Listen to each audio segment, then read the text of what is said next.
Galatians 6:7. Do not be deceived. God cannot be mocked. A man reaps what he sows.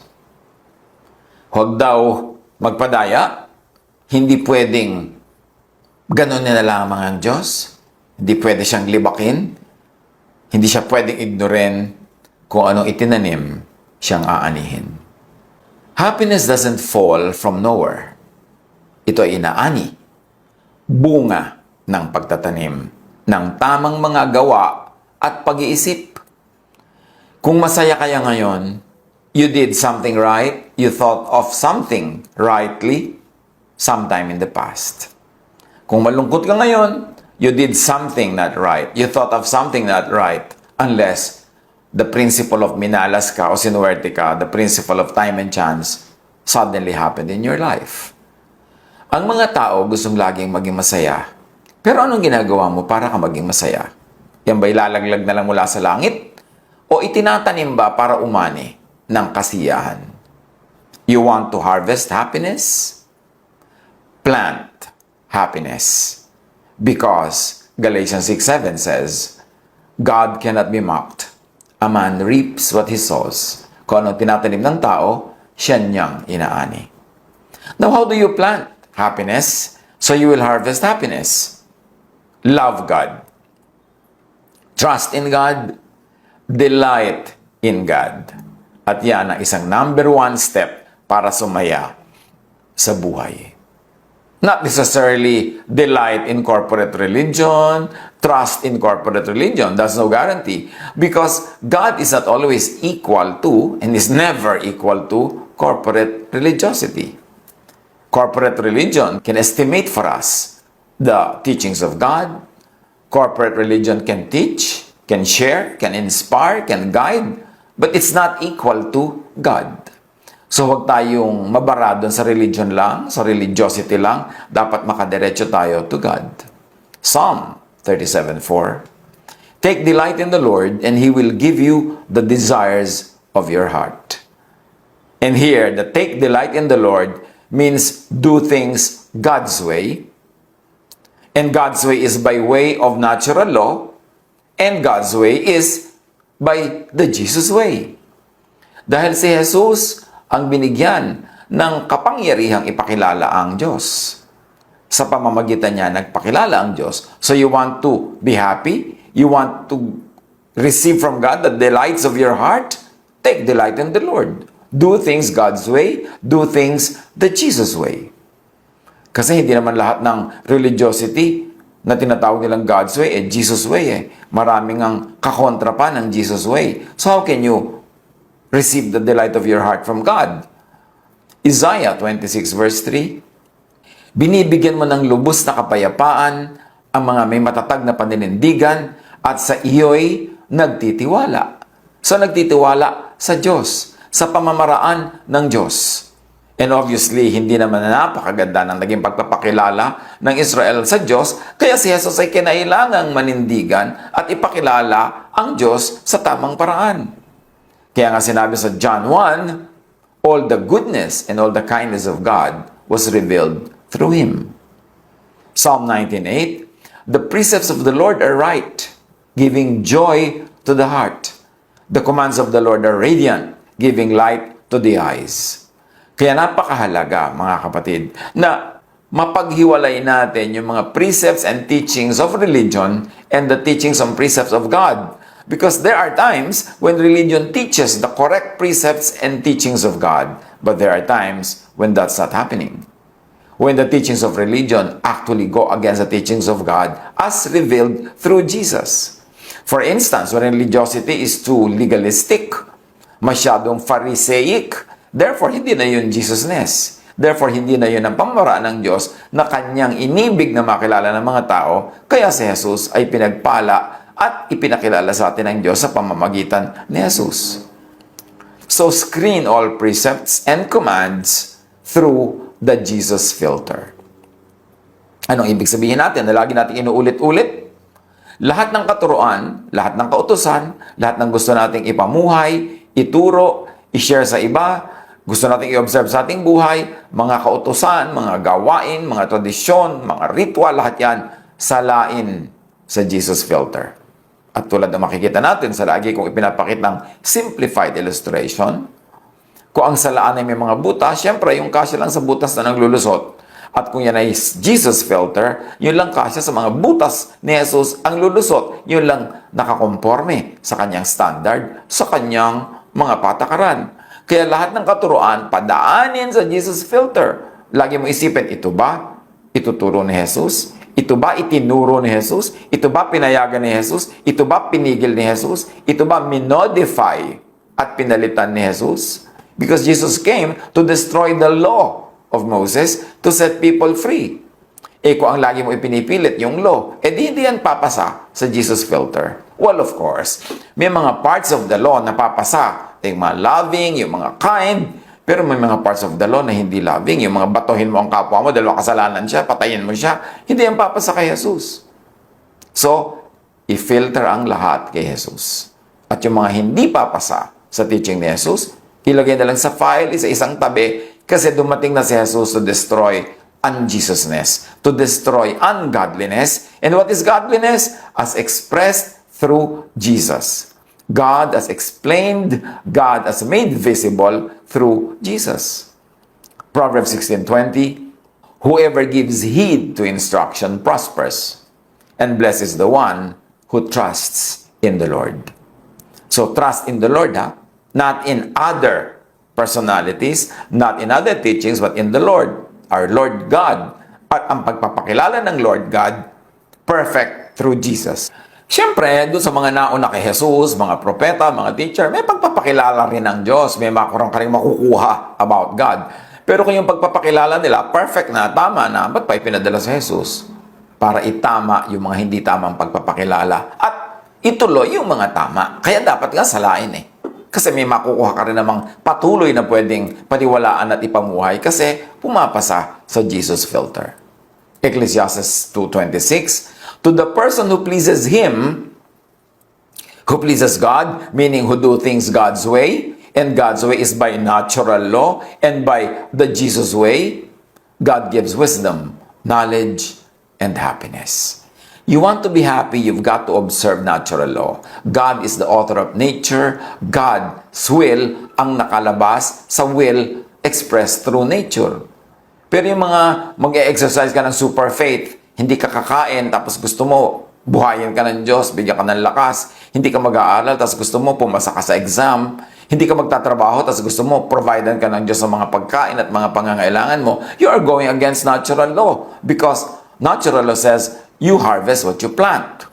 And when you go against natural law, you go against the lawgiver, who is God. Therefore, when you don't respect natural law, you are not godly. Kahit ka madadasalin, kahit ka religyoso, kahit sa ulo mo lahat ang verses, at kahit wala ka nang ginawa kundi magkakanta ng mga hallelujah, when you don't respect natural law, you are not obeying God, you are going against God. Because God is the author of natural law. Yung hindi ka naggagamot pero gusto mo gumaling ka. Hindi ka kakain ng masustansya, hindi ka kakain sa tama dahil gumagawa ka ng religious activity. Tapos pag nagkasakit ka, magtataka ka dyan. Pagka hindi ka naging masagana sa buhay, dinaan mo lahat lakadadasal, kagaganito, kagaganon. Pero wala kang hanap buhay, wala kang income, tapos sasabihin mo, God will provide, tapos hindi ka nabigyan, magtatampo ka sa Diyos. You've got to do it the natural law way because God is the author of natural law. How else do you plant happiness? So you'll harvest happiness. Put others before yourself, above yourself. Merong sinasabi ang science tungkol sa pagbibigay. Making others happy benefits your heart, mind, and feelings, and even thoughts. When people give to charities, it has been studied, it activates regions of the brain associated with pleasure and trust, creating a warm glow effect, also known as giver's glow.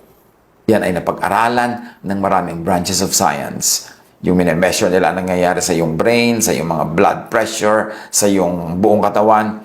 At yun daw gumagawa ng mabuti sa kapwa, nagkakaroon ng giver's glow. Pagka, siyempre, ang pagbibigay ay taos puso. Bumubuti ang iyong kalusugan, sumasaya ka, and it becomes good for your health. Acts 20:34-35. Alalahanin natin ang mga salita ng Panginoong Hesus. Higit na mapalad ang nagbibigay kaysa tumatanggap. At marami nagtatanong, namimiloso po, paano naman ako naging mapalad? Ako na ngayon nawalan. Siyempre, ang mapalad yung tumanggap. Why will it be more blessed to give than to receive? Wala naman ako natanggap. Ayan, even science tells us. Pag heartfelt, pag taos puso, pag totoo ang pagbibigay, ang effect niyan sa iyong blood pressure, ang effect niyan sa iyong emotion, ang effect sa iyong kalusugan is to your benefit. So the giver is the recipient. Mapalad ang nagbibigay kaysa tumatanggap. So gusto mong sumaya, maging mapagbigay ka. Kasi merong saya na tanging ang mga givers lang ang nakakaranas, nakakaalam at nakaka-enjoy. Proverbs 11:25, a generous person will prosper. Whoever refreshes others will be refreshed. Bakit na naman? Para ka sumaya ay maging mapagbigay ka. Bukod dun sa nakikinabang ang iyong health, ang iyong emotion, ang iyong spirituality, meron pa rin isang law at work. The law of balances. Because the universe works in perfect balance. Hindi pwedeng may debit, tapos may credit, tapos walang zero balance. Kailangan balance yan. So, ang mapagbigay, tumatanggap. Ang malaking magbigay, malaki ang tatanggapin. Yung malaki ang bait, malaki rin ang kabait ang tatanggapin niya. Because a generous person will prosper. Whoever refreshes others will be refreshed. You want to be refreshed? Unahin mong i-refresh ang iyong kapwa. Hindi papayag ang universe na hindi mag-balance, hindi papayag ang universe na may utang siya sa'yo. Sino man, ano man ang ginawa mong mabuti sa kapwa, ibabalik sa'yo ng universe. Mas marami pa. Because God is no man's debtor. Hindi papayag ang Diyos na may utang siya sa tao. Kaya pag nagbigay ka sa iba, nagbigay ka sa nangangailangan, di ba? Sabi ni Jesus, ang sabi ng Diyos, pag nagbigay ka sa mga nangangailangan, sa akin ka nagbibigay. Therefore, pag nagbibigay ka sa nangangailangan, nagbibigay ka sa mga mabubuting gawa, nagbibigay ka sa Diyos, papayag ba ang Diyos na ikaw ang giver at hindi siya? Therefore, ibabalik niya lahat. Kung hindi man niya ibinalik agad, nauna na siya nagbigay, kaya ka nga nakakapagbigay. Kaya, you want to be happy? Be a giver. Be a generous person. Give to very good works. Give to deserving people. And also give to needy people who may not be deserving. How else do you plant happiness so you will harvest happiness? Pursue and keep peace. Dapat ang lagi mong hinahanap ay kapayapaan with other people, katahimikan sa workplace, katahimikan sa neighborhood, kapayapaan with family, kapayapaan with everybody na pwedeng gumawa ka ng kapayapaan. Because peace brings about happiness. Proverbs 12:20, those who promote peace have joy. Proverbs 15:30, light in a messenger's eyes brings joy to the heart, and good news gives health to the bones. You want to be healthy? You want to be happy? You want to plant happiness? Plant good news in people's hearts. Plant good news in your own heart. Do not dwell on bad news. And do not be a news reporter from hell. Yung gusto mong sumaya, di ba? Magpasaya ka ng kapwa. Kasi yung ginagawa mo sa kapwa, babalik sa'yo.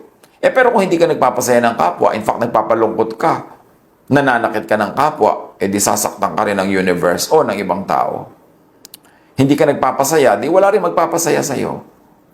Bakit may mga taong tuwang-tuwang sila ang tagapagdala ng bad news? Yung pag may namatay, sila agad ang kauna-unahang magkakalat ng balitang may namatay. You really enjoy bringing this news to people? Ako, sa ganyan, kung hanggang maaari lang sana, hindi ako ang pagmula ng balita. Hindi na ako nagbabalita. Because I don't want to be the bearer of the sad news. Tuloy ito yung makikita ng tao, may text ka sa kanila, may message ka, sabi na, bad news na naman ito. Kasi itong taong ito, mahilig magdala ng bad news. Bakit may mga taong hilig mag-share ng mga nakakatakot, mag-share ng mga nakakagulo, nakakagalit? Sinisira nyo ang emosyon ng iba, di may sisira din sa emosyon nyo because you harvest what you plant. Kung pwede natin ipagtanggol ang kapwa mula sa bad news na hindi naman niya kailangan malaman to survive, ipagtanggol na lang natin. Bago tayo mag-share ng bad news, ng sad news, ng scary news, itanong muna natin, kailangan ba niya itong malaman para siya maiiwas sa gulo, para siya magkaroon ng buhay? O hindi naman kailangan. So kung hindi kailangan, bakit ko pa siya guguluhin? Bakit ko pa siya tatakutin? For instance, do not dwell on bad news. You want to harvest happiness? Plant happiness? Seek and practice wisdom. Because wisdom is happiness. Proverbs 3:18, wisdom is a tree of life to those who embrace her. Happy are those who hold her tightly. Magpakatalino. Kasi mas malapit sa matalino ang kaligayahan, ang kasiyahan.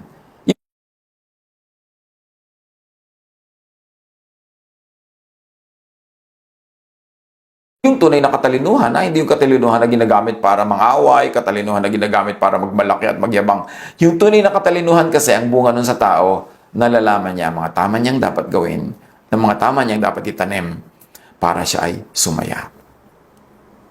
1 Kings 10:8, how happy your people must be, how happy your officials who continually stand before you and hear your wisdom. Pagka ang hari, ang leader, ay matalino, sabi nila, napakaligaya naman at mapalad ng mga nasasakupan mo. Kasi araw-araw naririnig nila yung karunungan na nakakapagpatalino, na nakakapagpasaya ng buhay, nakakapagpagaan ng mga bigatin. So, ang katalinuhan, nagpapasaya. So, gaano naman tayo katalino? Gaano karami ang alam natin? Dinadagdagan pa ba natin yan para mapili natin kung ano talaga ang necessary sa buhay at hindi naman necessary? How do you harvest happiness? Plant happiness. Be grateful. Ang mga taong mapagpasalamat, mas masaya. Ang mga taong tumatano ng utang na loob, mas masaya.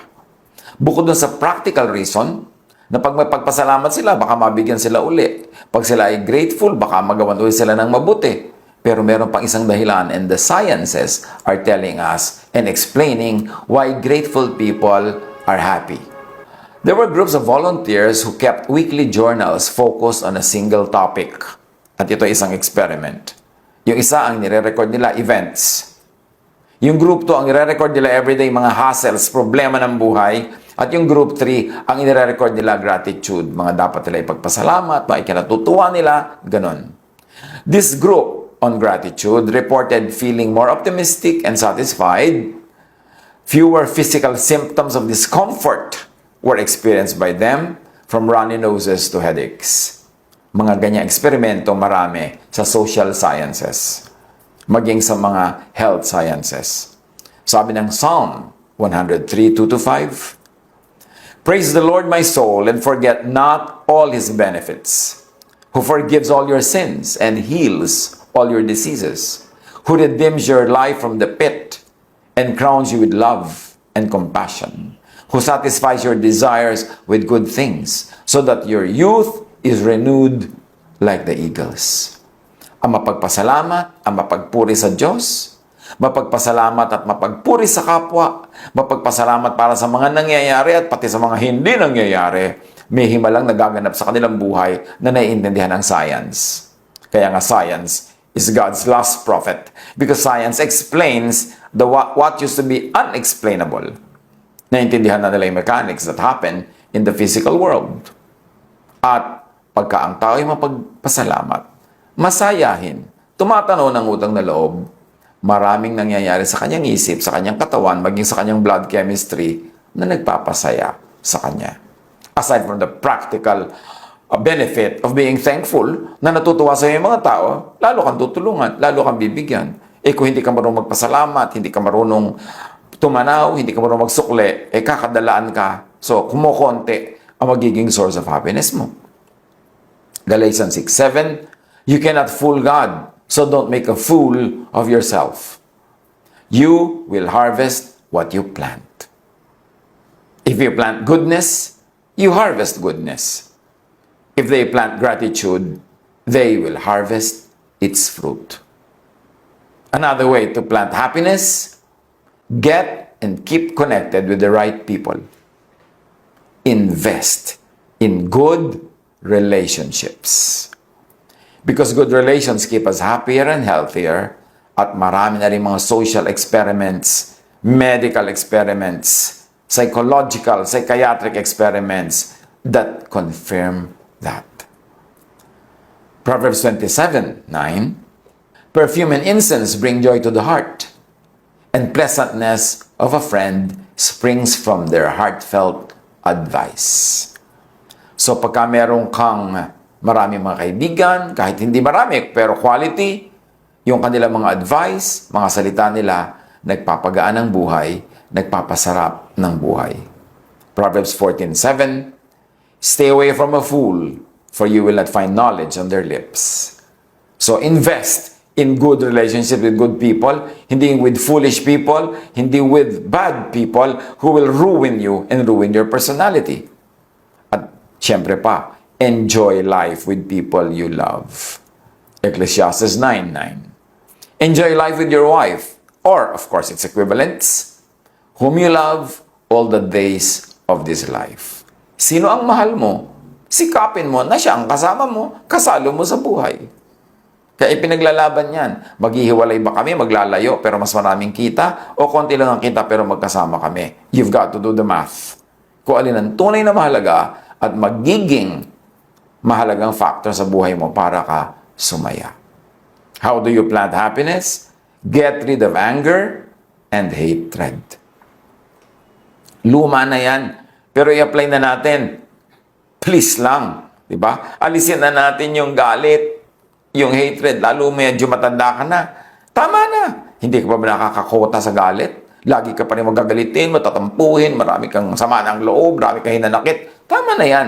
Kasi, pag nag-iisip ka ng masama laban sa kapwa, may nararamdaman kang masama laban sa kapwa. Kaya may gawin kang masama sa kanya, meron pa rin masamang effect sa'yo. Psalm 37:8, refrain from anger and turn from wrath. Do not fret. It leads only to evil. Huwag daw magalit, huwag mapuot, at huwag magmaktol-maktol dyan. Ang kakawian lang yan, masama. Ephesians 4:31-32. Alisin na ninyo ang lahat ng sama ng loob, puot at galit. Huwag na kayong mambubulyaw, manlalait at mananakit ng damdamin ng kapwa. Sa halip, maging mabait kayo at maawain. Mapagpatawad kayo sa isa't isa tulad ng pagpapatawad sa inyo ng Diyos dahil kay Kristo. Marami pa pang pwedeng gawin para sumaya. Marami pang butil at buto ng kasiyahan na pwedeng itanim para umani ng kasiyahan at kasayahan. But for now, yan munang 7 yan. Magawa lang natin siguro kahit kalahati yan. Ang laki-laki na ng tataas sa ating happiness quotient. Paano pa kung ginawa natin lahat at dinagdagan pa natin? Tandaan mo, malungkot ka because somewhere along the way, nag-isip ka, may ginawa ka na ang ending yung lungkot mo ngayon. Masaya ka dahil somewhere along the way, may inisip ka, may ginawa ka, may itinanim ka na ang bunga ay yung kaligayahan mo ngayon. At habang tayo ngayon ay andito sa present na ito, nagtatanim pa rin tayo para sa bukas, para sa next week, next month, next year, sa mga darating na panahon. Anong itinatanim natin? Happiness ba? O loneliness? Nag-i-invest ba tayo to be happy? Or foolishly investing to be lonely at the end? Or in the end? Ano talaga ang itinatanim natin? Tandaan nyo, ang inaani, yun kasi ang itinanim. Consciously, prayerfully, wisely, plant seeds of happiness so that you will harvest fruits of happiness in your life. God bless us all.